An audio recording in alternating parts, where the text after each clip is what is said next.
bertahan atau menjelaskan bahwa Yesus adalah Tuhan. Tetapi jika pihak-pihak yang lain atau golongan yang lain itu adil atau mereka fair atau mereka jujur, pasti mereka akan membaca kedua sisi natural Yesus itu sendiri. Tetapi selama ini yang mereka bahas adalah kenaturan Yesus sebagai anak manusia saja, sebagai keilahian itu mereka nggak pernah pandang. Terima kasih. Oke, waktu habis.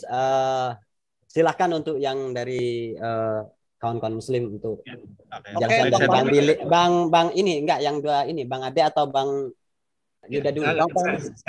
Saya cuma baca itu yang tadi diminta itu perkataan Yesus sendiri. Itu contoh ya di surah Al-Imran ayat ke-49. Nah, dan sebagai rasul kepada Bani Israel, Isa AS berkata, dari Tuhanmu, yaitu aku membawakan seperti burung, lalu aku meniupnya, maka ia menjadi seperti burung dengan izin Allah. Dengan izin Allah.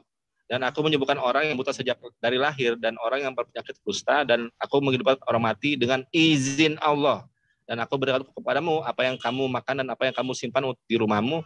Sesungguhnya pada yang demikian itu terdapat suatu tanda dalam kurung kebenaran kerasulanku bagimu, jika kamu orang beriman. Ada lagi sebentar.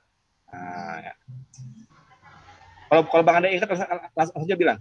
Saya lagi cacat dulu. Oke, itu betul yang ada disebutkan oleh Bang Pami tadi ya, bahwa di dalam Al-Qur'an pun itu ada pembicaraan dengan Allah ya, tentang masalah apakah kamu ya, Isa, apakah kamu mengatakan bahwa kamu mengatakan kepada umatmu bahwa jadikanlah aku dan ibumu itu adalah salah satu sosok Tuhan gitu kan. Isa menjawab, Maha suci Engkau ya Allah. Ya. Kalau seandainya aku seperti itu, mungkin kamu juga mengetahui gitu kan. Itu sudah ada terjadi perbincangan di situ. Jadi intinya jelas ya, bahwa Yesus itu sama dengan posisinya itu, jabatannya itu sama dengan rasul-rasul yang sebelumnya, yaitu Musa, Ibrahim, Ishak, Yakub dan lain-lain. Itu posisinya sama, nggak ada yang beda. Cuman kelahirannya itu adalah mukjizat. Justru diterangkan bahwa kelahiran Isa itu adalah mukjizat. Mukjizat siapa? Bukan mukjizat itu sendiri, tapi mukjizat daripada Allah itu. Oke, waktu habis. Masih banyak. Itu tadi yang ayat yang Kang Ade bilang itu Al-Maidah 1:16 ya. Oke, waktunya habis ya. Ini selanjutnya gimana ini formatnya Bang Tay? Cahaya pas dari pihak Kristen lagi, Cahaya pas. Oke, silakan. Pokoknya di sini membedah Yesus menurut Yesus, Nabi Isa menurut dalam Al-Qur'an. Silakan. Ya, silakan. Bahasa apa lagi? Ini bahasa apa tuh, Bang? Yesus itu menurut tadi Yesus. Yesus. Oke. Sorry. Oke, Kayafas. Saya sambung dulu, Kayafas. Oke, jadi begini, saya jelaskan dulu. Yang pertama, ada dua yang harus perlu diketahui oleh Muslim, bahwa setiap yang berawal dan berakhir pasti bukan Tuhan. Sepakat kita ya. Yang kedua, Yesus berawal berakhir berarti Yesus bukan Tuhan. Apakah kalian akan berkata begitu? Yesus itu berawal dan berakhir.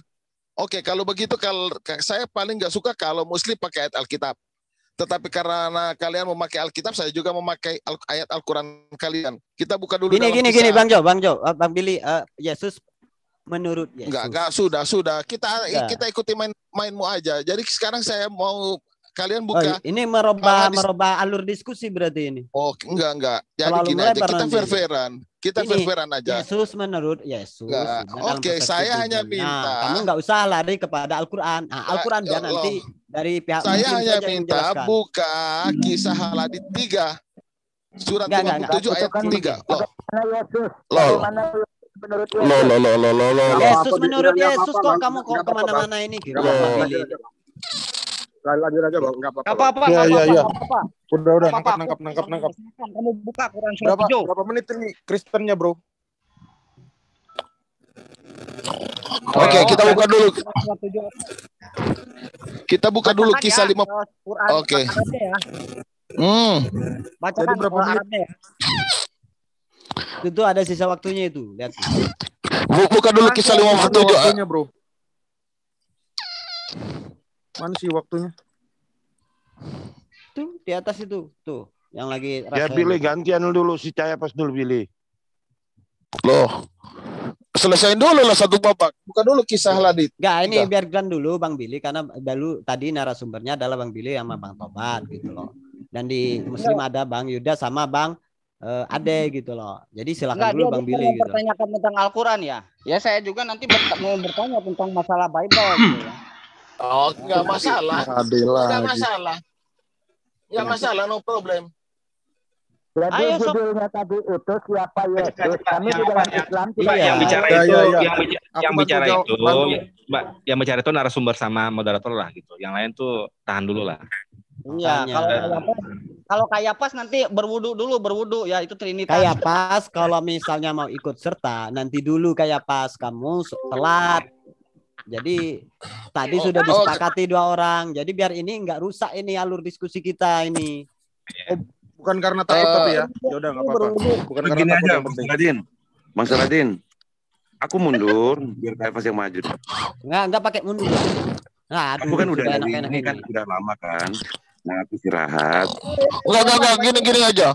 Gini aja. Oh, Kayafas ganti saya karena saya mau keluar juga. Tapi tolong dibuka kisah 57 ayat 3 itu. Itu aja ya. Supaya kita bisa paham siapa Yesus atau Isa. Oke, lanjut aja Kayafas. Masuk aja Kayafas. Aku undur dulu. Aduh, ini gimana ini kalian ini? Ya, tadi kan Dari jam berapa? jadi Isa menurut Islam Al-Qur'an gitu kan, dan Yesus menurut Bible gitu. Yang tadi saya baca itu ayat-ayat semua gitu. Tadi diminta perkataan Yesus sendiri. Oke, saya lewatkan berapa belas ayat itu. Yang perkataan dari Yesus sendiri itu saya bacakan tadi. Jadi gini tujuannya apa? Kalau menurut perspektif kalian gitu, misalnya orang kawan-kawan Kristen menjelaskan tentang Yesus, siapa Yesus, kita kan akan susah itu ini. Jadi biarkan Yesus menjelaskan siapa dirinya, gitu loh. Dan Islam menjelaskan tentang Nabi Isa menurut Nabi Isa di dalam Al-Quran. Nanti kan pasti larinya dalam Bible gitu loh. Silakan menjelaskan menurut perspektif Bible-nya masing-masing gitu loh. Nanti kalau mau lari antar sesama ini, nah kesepakati dulu itu, biar nggak rusak ini alur diskusi. Kalau saya bilang waktu ditambah itu 5 menit aja, 5 menit itu dari Kristen menjelaskan Jesus menurut Bible, nanti dari Muslim menjelaskan Isa menurut Quran, kan gitu. Iya, debat. Ya, itu mungkin ditambah 5 menit kan, karena ada 2 narasumber gitu. Gimana, Bang Talib dikasih 5 menit aja. Ini kebetulan ada Kang Kores juga, silakan. Ya, ada Bang Kores juga. Jadi slow aja nanti mau Kayapas atau Bang Tobat, nanti ada Bang Kores juga nanti bisa masuk. Si Billy-nya mana si Billy? Kok kabur? 5 begitu. Oke. Boleh saya turunkan lagi? Bang? Lanjut. Ya. Lanjut.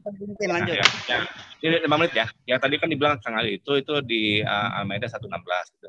Dan ingatlah ketika Allah berfirman, wahai Isa putra Maryam, engkaukah yang mengatakan kepada orang yang jadikan aku dan ibuku sebagai 2 Tuhan selain Allah? Kemudian Isa menjawab, Maha suci engkau, tidak patut bagiku mengatakan apa yang bukan hakku. Jika aku pernah mengatakan kebetulan engkau telah mengetahuinya. Ini yang diminta kan perkataan dari Isa langsung ya. Tadi kan, lagi sebentar. Nah ini di surah Maryam itu kan. Nah, 19 itu kan. Bentar. Saya baca bahasa Inggris saja dah. Cuma dapat dari artikel.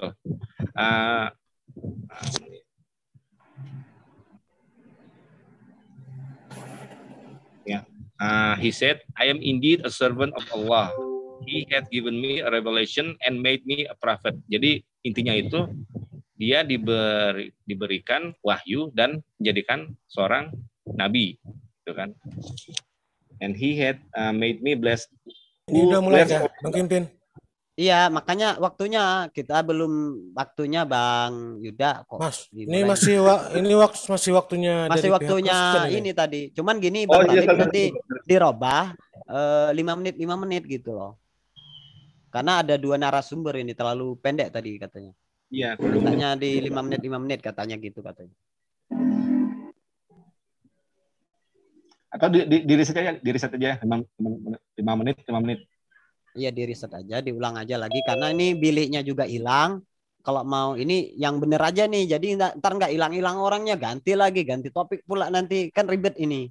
Dipastikan dulu yang mau jadi narasumber siapa aja dulu gitu loh. Ini ada Bang Tobat sama Bang Kayapas ya kan. Ini nggak kemana-mana kan, nanti pas lagi diskusi hilang lagi kayak si Billy ini. Kayapas? Nah, malah nggak connect dia. Ready. Oke. Bang Tobat ready ya? Iya. Yes. Oke, ini udah Aku ready berdua ya juga. berarti ya. Oke. Siap. Kalau Apa ada yang lain, topiknya? kalau yang lain ada silahkan, mungkin 3-3 juga nggak masalah. Cuman lebih baik dua-dua aja lah biar nggak terlalu banyak ya kan. Kalau mau 3 juga nggak apa-apa. Nanti ya, alurnya maunya gimana alurnya gitu. Jadi tahu dulu judulnya itu Pak. Judulnya Saladin. Yesus menurut Yesus, Nabi Isa menurut Nabi Isa. Ini tetap Nabi Isa kan larinya pasti perspektif Al-Quran, Yesus menurut Yesus dalam Bible gitu loh.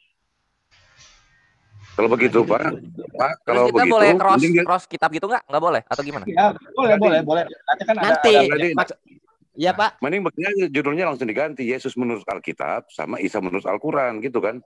Soalnya kalau Yesus menurut Yesus pasti akan dicari pernyataan langsung kan. Iya, Yesus jadi yang gini, Alkitab. Dan justru pernyataan Yesus Isa menurut langsung Yesus jadi- itu Pak Tobat, dalam artian kita lihat Yesus di dalam Biblos gitu misalnya yang menurut perkataan Yesus sendiri gitu loh. Itu yang dimaksudkan Yesus menurut Yesus gitu. Dan kalau Isa gimana? Isa juga Menurut begitu di dalam Al-Quran ada gitu menurut pernyataan Nabi Isa sendiri gitu loh. Ya, Jadi kalau santai mau- aja, tetap ada di dalam Islam. Jadi cukup fokus di dalam Biblosnya aja Yesus menurut Yesus. Iya, Itu nasi aja, apa? Bang Tobat. Nasi kebuli. Gimana beli? Ini bahas nasi kebuli ya bahas Yesus nih. Enggak, ntar Bang Kores Bang Kores Bahas wudhu. Sampai dulu lah. Apa? Jadi Bahas gini, wudhu katanya. silahkan gitu kayak gitu. Nih kan sudah ada Bang Tobat. Kita ulang aja lagi. Silahkan gini aja, dari kekristenan nanti kan mungkin gini perspektif Biblos dulu, nanti baru setelah 5 menit mungkin bolehlah mengadakan diskusi, ada TikTok atau apa mungkin kayak gitu sistemnya ya Bang. Iya. Kang Kores maju, Kang Kores gantiin aku. Aku mau ini dulu, mau mandi dulu. Oke, Ya aman, ganti-gantian aja kalau ini. Yuk, yuk. Oke, yang sini Bang Kores sama Bang Yuda ya. Ini biar mulai nih. Gak enak nih, penonton banyak nih yang demo nih, nggak mulai kalian katanya. Oke, kita mulai lagi ya. Bang Kores siap ya? Ayo. Oke. Mandi itu sore, jangan siang-siang. Mandi junub ya. Oke, ya. Oke, silahkan. Ini berarti gilirannya siapa ini tadi ini? Masih gila. Kita kembali ke ini aja. Kristen aja. Yesus menurut Yesus, silahkan dari pihak Kristen. 5 menit. Siapa dulu nih? Siapa dulu? Bro Tobat apa? Ya terserah. Aku kan sudah tadi menyatakan bahwa Yesus adalah Tuhan. Pengakuan Tuhan Yesus Berapa sendiri. menit? 5 menit ya? Ya itu tuh. Ya silakan. Ya, selamat sore teman-teman. Saya mengucapkan juga selamat memasuki bulan Ramadan. Selamat berpuasa. Untuk topik ini saya mau menjelaskan bahwa Yesus menurut dirinya sendiri itu tertulis di dalam Alkitab. Kalau kita baca di dalam sebentar ya. Di dalam di dalam Kristenan 2 Kolose 2 ayat 9 itu disebutkan bahwa di dalam dialah seluruh kepenuhan jasmania. Jadi Yesus itu adalah manusia dan Allah. Kami Bentar. Itu menurut Paulus. Itu bukan menurut Yesus. Kolose itu surat-surat Paulus. Jangan dibantah dulu. Ini nanti aku kutip. Harus konsisten. Tetap menurut Yesus, menurut Yesus. Kata-kata Yesus yang berwarna merah, jangan Kolose. Jangan dibantah dulu. Waktuku kepotong dong. Jadi kembalikan dulu waktunya dulu. Salah kan itu menurutmu. Sabar. Kamu membawakan Kolose. Ya sabar, dijelasin dulu. Aduh, ini sekolah apa enggak sih? Ya, Bang Ade, oke, tunggu dulu Bang Ade. Jadi gini, kembali Lu lagi sekolah apa kita enggak? Ini loh, gini loh. Bang Kayapas. cuma menjelaskan begini, sebentar. Moderator di mute dulu sebentar. Ini kan aku ngomong. Al-Quran dia ngomongnya harus dari Isa katanya. Iya, oke Bang Ade, oke, ntar dulu. Jadi gini, Bang Kayapas, silahkan diperhatikan kembali sesuai dengan judul. Yesus menurut Yesus, bukan menurut siapapun. Silahkan kembalikan ke. Ya, silahkan buka Lukas 8 ayat 46. Silakan dibacakan buka 8, silakan dibacakan. Ini waktu jalan. Tapi Yesus berkata, ada seorang yang menjamah aku sebab aku merasa ada kuasa keluar dari diriku. Nah, pertanyaannya, ini kuasa keluar dari dirinya ini kuasa siapa? Nggak tahu kan? Nah, makanya aku tadi jelaskan. Dengan Kolose 2 ayat 9 itu mengenai kodrat Yesus. Semua Kristen sepakat bahwa Yesus itu adalah manusia dan ilah, manusia dan Allah. Nah, jadi tidak bisa dibilang Yesus itu hanya manusia saja dan Yesus itu adalah hanya Allah saja. Kami mengaminkan apa yang tertulis di dalam Al-Maidah 17 bahwa telah kafirlah orang yang berkata Isa putra Maryam adalah Allah. Itu benar. Bang Kayapas, konsentrasi di biblosnya saja, jangan melompat. Iya, sebentar. Nanti kan saja lompatnya. Analogi. Kalian tidak mengaminkan, justru aku tanda tanya gitu. Ini justru kami setuju gitu. Bahwa bagi kami, orang yang menganggap Yesus itu hanya Allah saja, itu adalah monofisit. Dan monofisit adalah bidat. Bidat. Tahu ya, bidat ajaran sesat. Nah, bagi kami, Yesus pun, kalian mau bilang Yesus itu adalah membuat burung seizin Allah, menyembuhkan orang buta seizin Allah. Ya benar. Karena di dalam dirinya yang esa itu ada keilahian dan tidak bisa terpisahkan dari dia. Tidak mungkin seorang manusia atau makhluk berubah menjadi sangkolik. Begitu juga sangkolik berubah menjadi makhluk. Itu tidak bisa. Jadi kemanusiaan Yesus itu tetap ada. Untuk apa? Agar dia benar-benar serupa menjadi seperti saudara-saudaranya, yaitu kita. Kita yaitu manusia. Ibrani 2 ayat 14-17. Dia harus menjadi sama dengan saudara-saudaranya. Supaya apa? Supaya dia bisa menjadi korban yang sempurna. Tubuh kemanusiaannya lah yang mati, keilahiannya tidak bisa mati. Nah, semua Kristen, kalau kalian tanya, Yesus itu apakah Allah? Justru itu salah kalau dia bilang Yesus adalah Allah. Yesus itu adalah Allah dan Tuhan. Tuhan itu merujuk kepada kemanusiaannya, bukan kepada keilahiannya. Kemanusiaannya yang tinggi. Wahyu 19 ayat 13, dia diangkat, dia dimuliakan oleh Sang Bapa menjadi Tuhan atas segala Tuhan dan Raja atas segala Raja. Itu makanya dia disebut Tuhan. Nah, kalau kalian kan Tuhan itu sama dengan Allah. Kalau kami berbeda. Tuhan itu merujuk kepada kemanusiaannya, Allah itu merujuk kepada keilahiannya. Ini berdua ini tidak bisa dipisahkan. Gitu. Jadi mengenai itu sudah final. Kalau kalian merujuk lagi kepada siapa Yesus menurut dirinya sendiri, Yesus sudah bilang dia itu adalah anak manusia. Itu merujuk kepada kemanusiaannya. Dan dia juga adalah anak Allah. Semua orang menyebut dia anak Allah, dia tidak pernah menepis itu. Kemudian nubuatan mengenai tahta Daud, di situ tertulis, duduklah di sebelah kananku sampai kubuat musuh-musuhmu menjadi tumpuan kakiku. Sebelah kanan itu apa maksudnya? Karena yang dimuliakan itu adalah kemanusiaan Yesus yang di sebelah kanan. Yang duduk di tahta itu adalah keilahian. Sang Firman, Sang Roh dengan Sang Bapa duduk di tahta yang sama, yaitu duduk di tahta kealahan itu. Tidak mungkin anak manusia bisa duduk di tahta kealahan Allah. Tidak bisa. Makanya disebut duduklah di sebelah kananku, ditulis dalam Ibrani dan Mazmur 110 ayat 1. Begitu.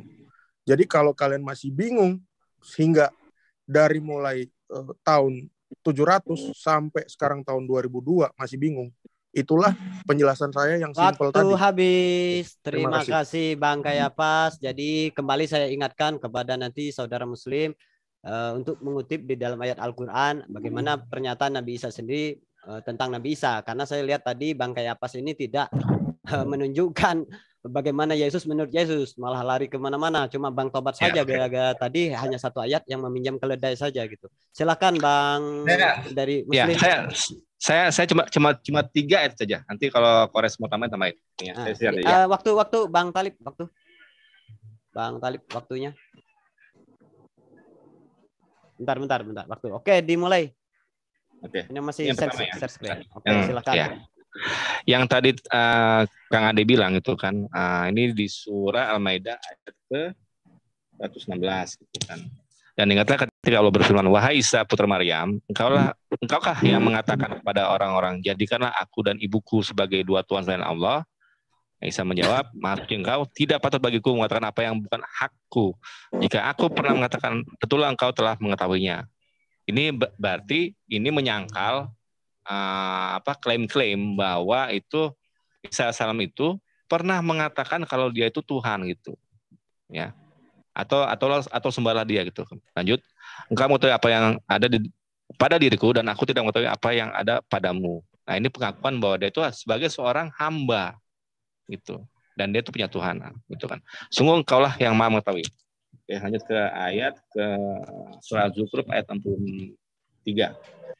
Ketika Isa datang membawa keterangan, dia berkata, sungguh aku datang kepadamu dengan membawa hikmah dan untuk menjelaskan kepadamu sebagian apa yang kamu perselisihkan. Jadi ini karena ini masih sambung yang tadi itu kan. Ini sebenarnya kan orang-orang ini kan menuhankan dia gitu kan. Terus ada yang bilang itu dia itu sepenuhnya Tuhan, ada yang bilang itu dia cuma sebagai wayang, orang-orang doketis ya dan sebagainya gitu kan. Sebagian apa yang kamu perselisihkan, maka bertakwalah kepada Allah gitu dan taatlah kepadaku. Jadi takwa kepada Allah itu juga artinya bahwa dia itu sebagai utusan, kembali lagi sebagai utusan. Nah, ini terakhir. Ini di surah As-Saff ayat ke-6. Dan ingatlah ketika Isa putra Maryam berkata, wahai Bani Israel, sungguh aku utusan Allah kepadamu. Ini penegasan ya, yang membenarkan kitab sebelumku, yaitu Taurat, dan memberi kabar gembira dengan seorang rasul yang akan datang setelahku, yang namanya Ahmad. Namun ketika rasul itu datang kepada mereka dan membawa bukti-bukti nyata, mereka berkata ini adalah sihirnya yang nyata. Jadi ini terakhir ini pada masa ministrinya itu Isa alaihissalam itu dia sudah menubuatkan akan datang seorang orang parakletos yang lain gitu ibaratnya gitu. Yang sama seperti dia, seorang manusia utusan yang membawa risalah sama dengan itu. Oke, silakan Kang Kores. Saya mau dulu ya, nanti lanjut jam yang lain. Siap. Nah, ini aku juga nambahin ya. Tadi udah dibawakan Az-Zukhruf 63. Nah, ini terus di Az-Zukhruf 64-nya juga udah paling sakti banget ini. Paling sakti ini. Innallaha huwa rabbi wa rabbukum fa'buduh hadza siratum mustaqim. Sungguh Allah Tuhanku dan Tuhanmu. Nabi Isa berkata begitu. Allah Tuhanku dan Tuhanmu. Maka sembahlah dia, ini jalan yang lurus. Menyembah dia adalah jalan yang lurus. Jadi Nabi Isa di sini secara tersirat menyatakan jangan menyembah jalan. Sembahlah tujuan dari jalan tersebut. Karena kalau nyembah jalan nanti tabrakan, terjadi kecelakaan lalu lintas. Ini yang tidak mau kita terjadi di hari penghakiman nanti gitu loh. Bayangin aja ada orang sembah sujud di jalan gitu kan, udah mah aspal panas jidatnya item-item, nanti kalau misalnya nyembah jalan terus nanti ada muslim lewat naik mobil, naik kuda, naik motor, ada yang jalan kaki, gimana ini nasib orang-orang yang nyembah jalan coba? Kegeleng kan gitu, meninggal semua ini nanti, ada yang patah tulang lah, pisah badannya, lehernya pecah karena nyembah jalan sesuatu yang bukan harusnya disembah jalan itu gitu loh. Jadi jangan disembah jalan itu, tapi sembah tujuan dari jalan tersebut. Az-Zukhruf 64.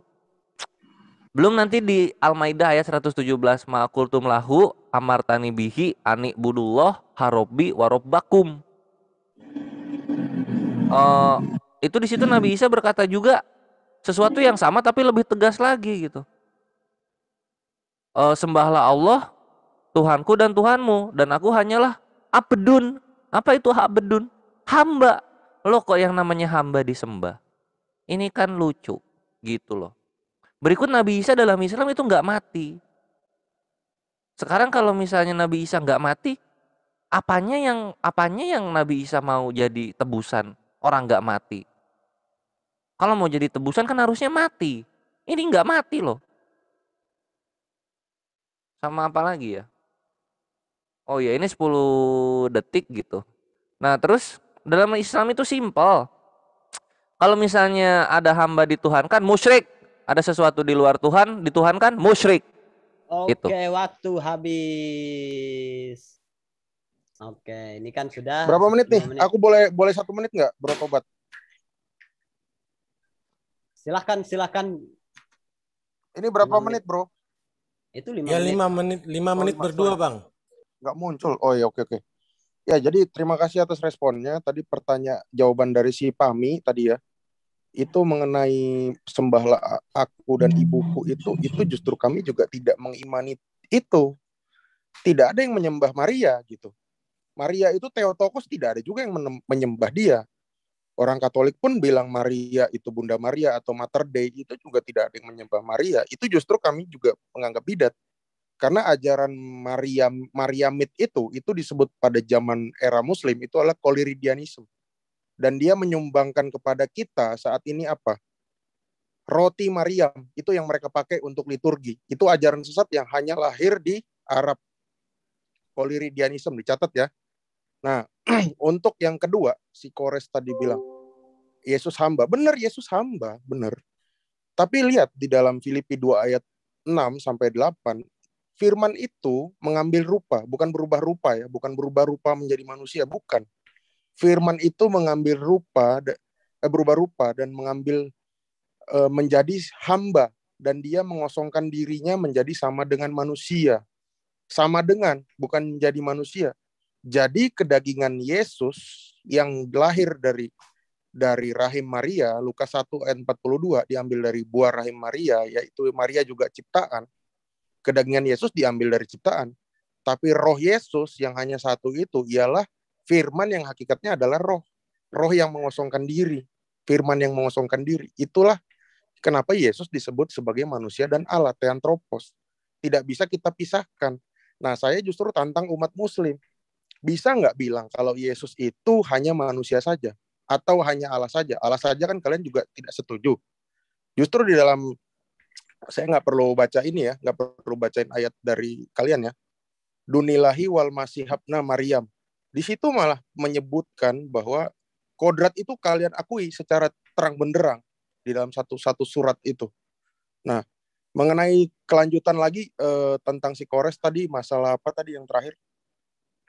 Masalah apa tadi yang terakhir si Kores? Selain apa hamba? Tentang jalan. Oh, jalan. Apa ya? Yesus bilang, jalan. Akulah jalan kebenaran dan hidup. Itu tuh bukan ajaran, bro. Yang Yesus bilang akulah jalan kebenaran dan hidup. Itu melainkan adalah jalan satu-satunya yang dia maksud. Itu adalah baptisan. Tidak mungkin seorang bisa bergabung, bisa menyatu dengan Kristus tanpa melalui baptisan. Ya. Baptisan adalah kuburan bagi kehidupan lama dan rahim bagi kehidupan baru. Dan itulah cara untuk bisa bertemu dengan Sang Bapa. Tidak bisa cuman dengan kalimat syahadat atau dengan apapun itu bentuknya yang kalian asumsikan, itu tidak bisa kalau menurut iman Kristen gitu. Nah, sebagai Yesus yang memiliki kemanusiaan dan keilahian, kami juga tidak menyembah kemanusiaannya. Yang kami sembah adalah keilahiannya. Tetapi kemanusiaannya kami muliakan. Tidak bisa manusia itu disembah. Seperti yang kalian bilang. Kami semenjak dari dulu kekristenan itu tubuh kemanusiaan Yesus itulah yang kami muliakan. Karena itulah tubuh kemanusiaan yang bisa sampai di surga. Dan dia adalah tubuh pertama manusia yang bisa di surga. Hingga saat ini. Gitu. Dengan jalan satu-satunya yaitu baptisan. Dengan jalan baptisan kita bisa menerima Roh Kudus. Dan kita terus menjaganya dengan rahmat, yaitu beribadah. Gitu. Nah, jadi dengan cara itulah kita bisa menerima tubuh kemuliaan. Tidak ada istilah sudah sampai di surga, punya udah nggak pakai tubuh kemuliaan, terus burungnya bisa ngaceng lagi sampai 70 tahun. Itu kan ngaco kalau menurut iman kita ya, iman kami ya. Nah, jadi itu perbedaannya, bro. Itu aja yang aku sampaikan. Mungkin dilanjut dengan Bang Tobat ya. Makasih.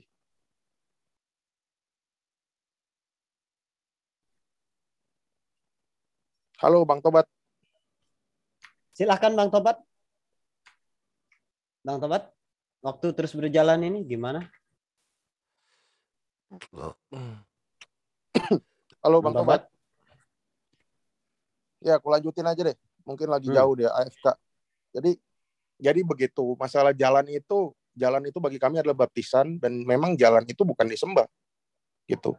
Kalau masalah yang kamu maksud adalah kemanusiaan Yesus, ya kemanusiaan Yesus itu dimuliakan, tidak disembah.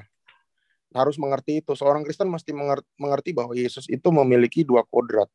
Kalau Yesus hanya 1 kodrat, itu artinya monofisit dan itu bidat. Sudah diputuskan bahwa ajaran sesat itu lahir juga dari tanah Arab. Pada saat Konsili Kalsedon tahun 451, mungkin selisih sedikit aja dengan dengan turunnya wahyu ya, mungkin selisih 100 tahun 100 tahun dari turunnya wahyu. Ajaran-ajaran itu memang berkembang di zaman itu. Termasuk tadi yang dibilang sama si Bro Pami ya, dosetisme. Dosetisme juga itu ajaran bidat. Itu menganggap Yesus itu hanya roh saja, tidak punya kedagingan. Jadi yang disalibkan adalah rohnya. Gitu. Nah, sementara semua ajaran yang kami tentang ini kalian pakai dan kalian gabungkan semua menjadi Waktu satu habis. ajaran. Ya, makasih. Aduh. Oke, 5 menit sudah habis dari session kedua. Silahkan dari Muslim 5 menit lagi untuk melanjutkan diskusinya. Silahkan. Siap ya.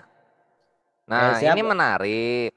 Ini yang akan aku bahas itu pertama, Nabi Isa sudah berkata dia hanya abdun, tapi tetap dituhankan gitu. Padahal udah ada Tuhan yang semesta alam yang dituhankan oleh Nabi Isa. Apa dibilang? Sembahlah Allah. Itu loh.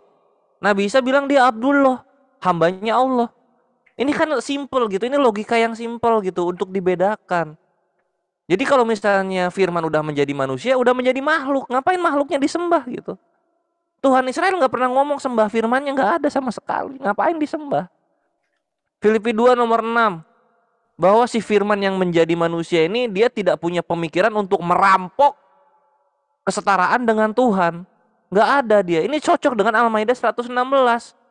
Maha suci Engkau ya Allah dari segala yang dikatakan oleh kawan-kawan Nasoro di Arab sono gitu, dan seluruh dunia. Maha suci Engkau ya Allah, nggak mungkin Engkau begitu. Al-Maidah 116 loh. Nabi Isa sudah berkata begitu lah, masih aja dituhan-tuhankan. Ini yang lucu gitu. Ya kalau udah kosong dirinya ya udah kosong. Ngapain lagi?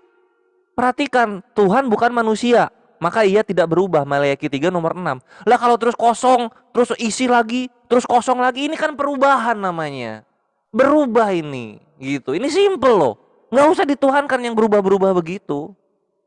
Lalu kemudian jalan adalah baptisan.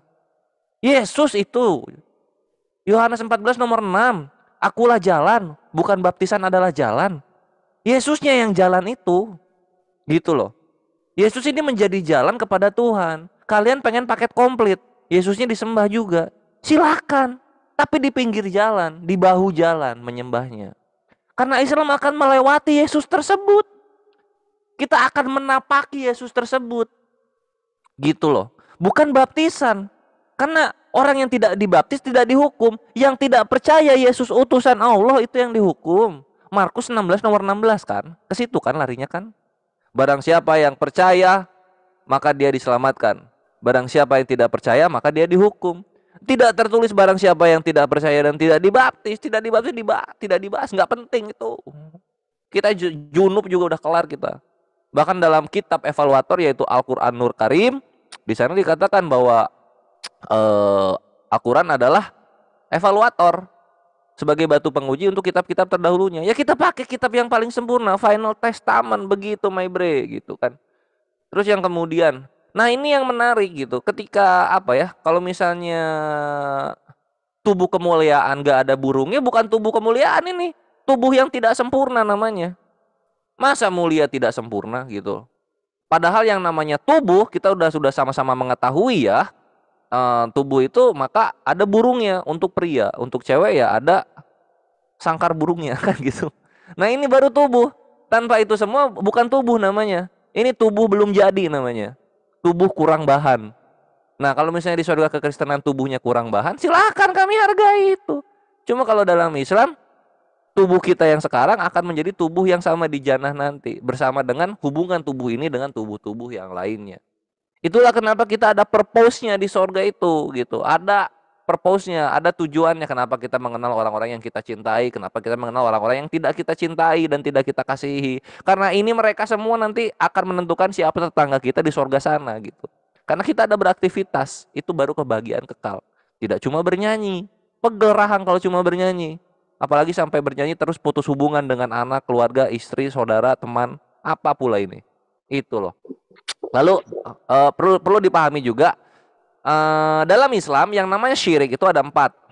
Ada syirik ketaatan, syirik kecintaan, ada syirik ibadah, dan satu lagi syiriknya lupa aku. Nah, kalau misalnya dimuliakan ibunya Yesus ini sampai jadi Ave Maria gitu kan, yang mesti berdoa melalui Bunda Maria. Nah, ini kan jadinya apa? Ini jadinya syirik ketaatan jatuhnya. Itulah kenapa musyrik. Jadi musyrik itu nggak sekedar ibadah. Ada 3 variabel lagi dalam Islam itu.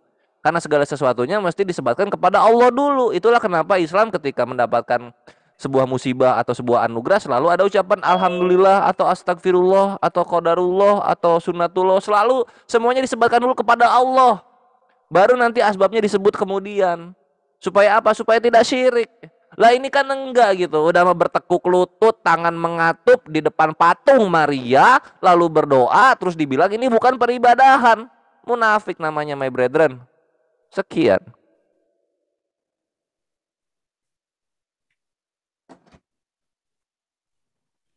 Sudah. Oke, silahkan.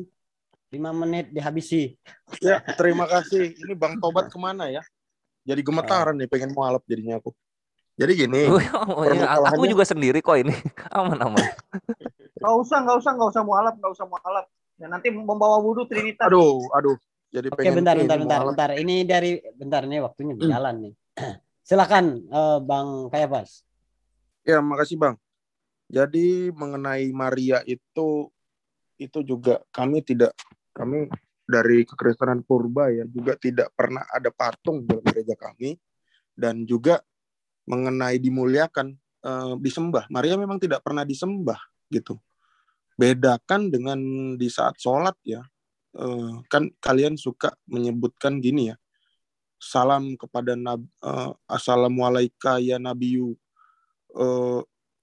Pada saat sholat ini kalian menyebutkan assalamualaikum Nabi Muhammad gitu ya, sebelum pada saat tasyahud ya namanya. Nah, itu juga orangnya sudah mati tapi kalian sebut gitu. Itu kan konyol. Apakah Nabi Muhammad ini juga adalah santo atau jana suci? Saya bingung. Nah, untuk kedua, mengenai tadi saya udah di awal dijelaskan, di awal bahwa Tuhan itu bukanlah Allah.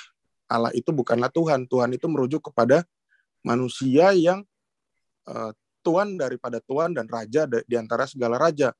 Makanya ada dulu ada tokoh namanya Aditya Warman, tokoh Majapahit. Dia bergelar Tuhan gitu. Bukan berarti dia adalah Allah gitu. Malah jadi aneh ketika kalian menyebut tiada Tuhan selain Allah. Artinya kalian merendahkan Tuhan. Aturannya selain tiada Allah, selain Allah kan la ilaha illallah kan. Itu. Logikanya begitu, Bro. Jadi jangan dibelok-belokin. Terus perihal apalagi tadi syirik. Nah, ini syirik. Yang dia bingung tadi syirik apa? Gini, aku share screen bisa nggak ini ya? Silakan. Bisa. Oke. Nah, agama Kristen kalau kita ketahui ya, dari mulai Yesus naik ke surga, dicurahkanlah Roh Kudus. Pada saat itu ada jemaat Kristen yang lahir, yang dibaptis sebanyak 3.000 orang, dan jumlahnya setiap hari semakin banyak. 3.000 tuh banyak tuh. Masjid aja mungkin nggak cukup ya. Mungkin Istiqlal baru cukup. Nah ini lihat nih. Orang Kristen itu ibadah di mana pada saat itu? Belum ada gereja. Apalagi IMB gereja belum ada di situ. Tapi yang ada adalah Bait Allah, dan itu satu-satunya tempat. Kebayang orang-orang Kristen itu menyembah Yesus sebagai Allah di Bait Allah. Padahal di zaman itu orang-orang Yahudi, kalau kita tahu ya, orang Eseni, orang sekte-sekte Yahudi yang lainnya, Samaritan, itu tidak boleh ibadah di Bait Allah. di bait suci tidak boleh. Tapi orang yang Kristen, dia beribadah di bait Allah, menyembah Yesus. Yesus yaitu Allah, kealahan Yesus gitu. Dalam iman kekristenan, dan mereka memecahkan roti di rumah masing-masing secara bergilir. Dan mereka disukai. Aduh, jangan dipotong dulu, bro. Nanti dulu, Mas. Waalaikumsalam warahmatullahi. Dan mereka disukai sama Assalamualaikum warahmatullahi. Aduh, ini sengaja nih ya. Ini bisa lanjut nggak? Lanjut. Ini siapa sih itu? Ya. Dan mereka disebutkan juga orang-orang itu menyukai mereka di dalam Kisah Rasul ayat 42. Orang Yahudi yang cintai mereka, malah mereka berbuat semakin banyak hari. Endingnya apa? Saking banyaknya orang Kristen zaman itu, saking banyaknya orang Farisi itu merasa makut. Makanya mereka membuat ajaran baru dan membuat baru yang bernama teks Masoretic Text di abad. Nanti kita bahas kitab lagi ya. Jadi kitab yang kalian baca dalam bahasa Ibrani itu bukanlah kitab yang dipakai oleh Yesus dan 12 murid, tapi itu adalah kitab yang hampir sejaman dengan baginda Rasul. Nah, kenapa mereka membuat itu? Karena mereka bingung mencarinya Yesus ini, di mana orang Kristen ini bisa dipukul gitu, cari celahnya. Mereka ngajak debat zaman itu belum ada Zoom ya kan. Jadi mereka bikin kitab, mereka bikin Midras, mereka bikin Talmud, mereka bikin itu semua setelah zaman Yesus. Dan kenapa mereka jengkel? Karena pada saat bait suci dihancurkan tahun 70 Masehi oleh Jenderal Tison tidak menyerang Romawi karena ajaran kasih dari kami.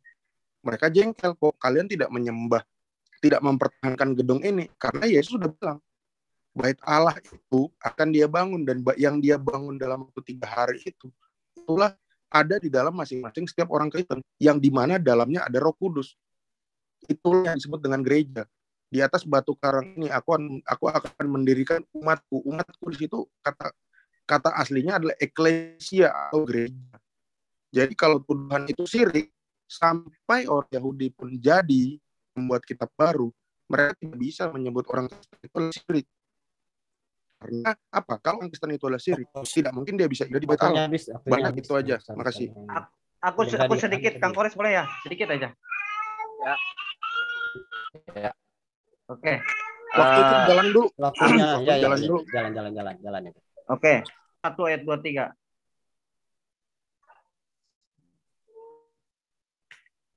Ada yang bisa searching nggak Roma 1 ayat 23? Ada itu Bang. Ada Bang. Mas Joko.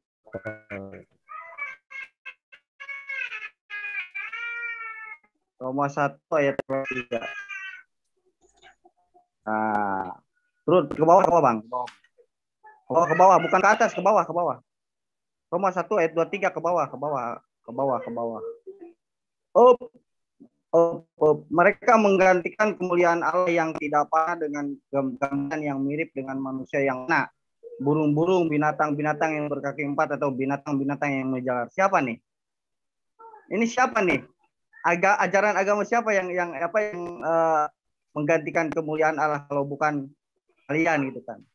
Ya, mereka dapat seolah menjadi penuh hikmat, tetapi mereka telah menggambaran yang mirip dengan manusia yang panah, burung-burung, binatang-binatang yang berkaki 4 atau binatang-binatang yang menjalar.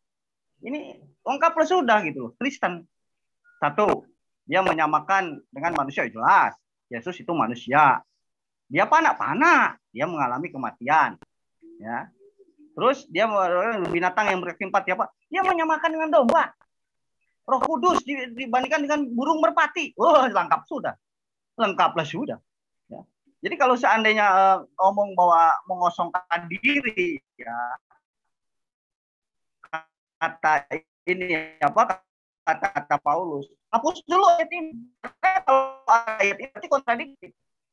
Tuh, menurut logika manusia akal yang sehat, kalau akal tahu, ya. Nah di sini ya. Oke, lanjutkan Kores itu aja deh. Dari saya. Siap, syukron. Itu ya bentuk pemberhalaan sebuah makhluk itu ya, itulah makin lengkap. Nah sekarang proposisinya begini mengenai penyebutan. Itu yang dibawain kisah para apostolos 2. Penyebutan kesannya kan tuh di kisah para apostolos 11 gitu. Makanya masih boleh sama Yahudi. Karena masih masuknya apa? Sekte Yahudi. Belum Kristen. Masih ada berapa nih? Masih ada 9 momen lagi untuk menjadi Kristen itu. Oh, jangan dihancur-hancurin gitu dong. Jangan diputar-putar gitu dong timelinenya. Ya. Nih kita bisa lihat di sini ya. Ini kayak apa sih ini kebiasaan tukang bohong? Sejarah agama sendiri kok bohong. Ini lo lihat lo. Nih. Tuh, ini kisah para apostolos 2. Soal apa tadi? Di bait Allah itu ya. Terus sekarang yang di sebelahnya lihat. Tuh, baru di sini disebut Kristen. Di Antioquia lah murid-murid itu pertama kalinya disebut Kristen. Di kisah para apostolos 11 jangan bohong lah. Kena OTT nanti sama Penatua. Itu pertama ya. Jadi masih boleh di bait Allah. Terus yang menarik selain itu, tokoh perjanjian baru, bahkan ketika disebut Kristen pun, enggak ada yang menyembah Yesus. Siapa? Paulus. Paulus membedakan Yesus dan Allah. Siapa lagi? Siapa? Petrus. Enggak ada Petrus menyembah Yesus. Yesus ketika terjadi sesuatu, ketika dia membunuh orang di 1 Korintus, berapa ya? Kisah para apostolos 5 kalau nggak salah.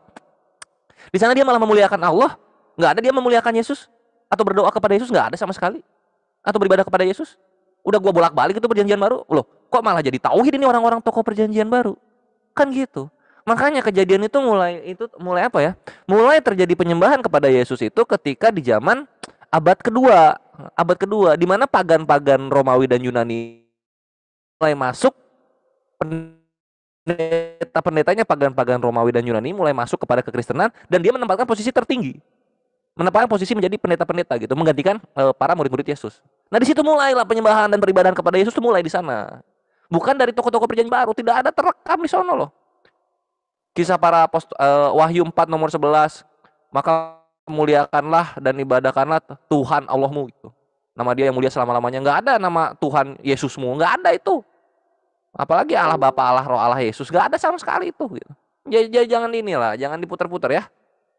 Itu pertama. Terus yang kedua, tidak menyerang Romawi. Kenapa tidak menyerang Romawi? Ya karena Yesus ini berbeda dengan Musa alaihissalam dan juga Muhammad